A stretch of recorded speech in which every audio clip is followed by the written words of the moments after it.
Praise the lord Benny bro. Glory to God. చెప్పండి. నేను Bible చదవడం స్టార్ట్ చేయాలనుకుంటున్నాను. ఎక్కడి నుండి చదవమంటారు? ఓకే, మీ ఏజ్ ఎంత? 20 years. Okay, 20 years. అండ్ మీరు బాప్తిస్మం తీసుకున్నారా? లేదు.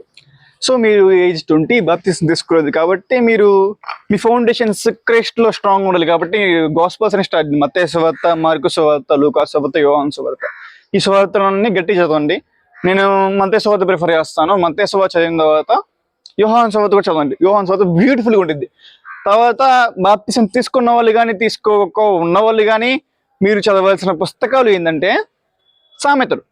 సామెతలు ఎందుకు చదవాలంటే సామెతలు మరి బైబిల్ ఓపెన్ చేసినప్పుడు మీరు చూడండి, బైబిల్ ఓపెన్ చేసి సామెతల్లో సొలొమోన్ గారు రాసిన సామెతలు ఎలా ఉంటాయంటే, సొలొమోన్ గారు ప్రతి సామెత అధ్యాయం స్టార్ట్ చేసే ముందు నా కుమారుడా అని స్టార్ట్ చేస్తాడు.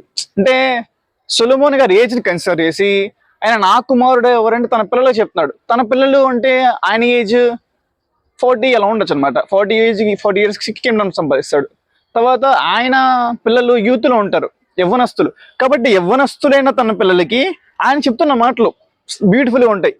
నా కుమారుడు అని మాట పట్టుకొని ప్రతి రెఫరెన్స్కి యాడ్ చేయండి.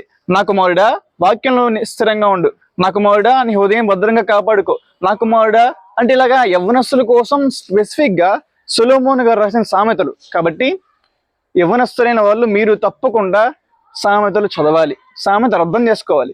కేవలం 31 రోజులకి 30 అధ్యాయాలు ఉంటాయి చదవండి అని చెప్పను. మీరు కరెక్ట్గా చదవాలి, సామెతలు అర్థం చేసుకోవాలంటే రోజుకి మినిమం 6 నుంచి 8 అధ్యాయాలు చదవండి. దేవుడితో టైం స్పెండ్ చేయండి, ప్రార్థన చేయండి, ఆన్ నీస్ ప్రేయర్ చేయండి.